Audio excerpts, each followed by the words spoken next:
FIFA world cup 2026 की सबसे अजीब और दिलचस्प कहानी इंग्लैंड और घाना के मैच से सामने आई है।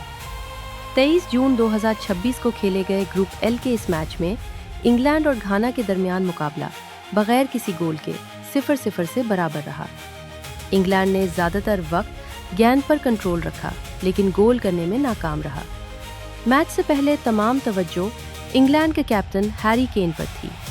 घाना के मशहूर रूहानी शख्सियत और खुद साख्ता विच डॉक्टर नाना क्वाको बोनसाम ने दावा किया था कि उन्होंने हैरी केन पर जोजो जादू किया है ताकि वो गोल ना कर सकें। ये दावा सोशल मीडिया और आलमी मीडिया में तेज़ी से फैल गया। इंटरनेट पर वायरल वीडियोस में देखा गया कि जिस शख्स को लोग जूजू गाय कह रहे थे, वो सफ़ेद पाउडर इस्तेमाल करते हुए मखसूस रूहानी रसूमात अदा कर रहा था। कुछ लोग उसे संजीदगी से ले रहे थे, जबकि अक्सर उसे सिर्फ फुटबॉल की दिलचस्प रवायत समझ रहे थे। मैच के दौरान हैरी केन एक अहम मौका ज़ाया कर बैठे जो इंग्लैंड को फतह दिला सकता था। इसके बाद सोशल मीडिया पर मजाक शुरू हो गया कि शायद जादू वाकई काम कर गया है।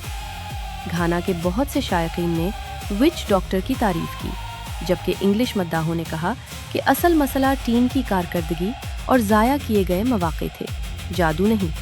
दिलचस्प बात यह है कि मैच के बाद इसी विच डॉक्टर ने ऐलान किया कि वो हैरी केन से जादू हटा रहे हैं और अब वो आइंदा मैचों में गोल कर सकते हैं। उन्होंने यहाँ तक कहा कि वो हैरी केन को अपना दोस्त समझते हैं। चाहे आप जादू पर यकीन करें या ना करें, ये वाकया वर्ल्ड कप 2026 की सबसे मुनफरिद और दिलचस्प कहानियों में से एक बन चुका है।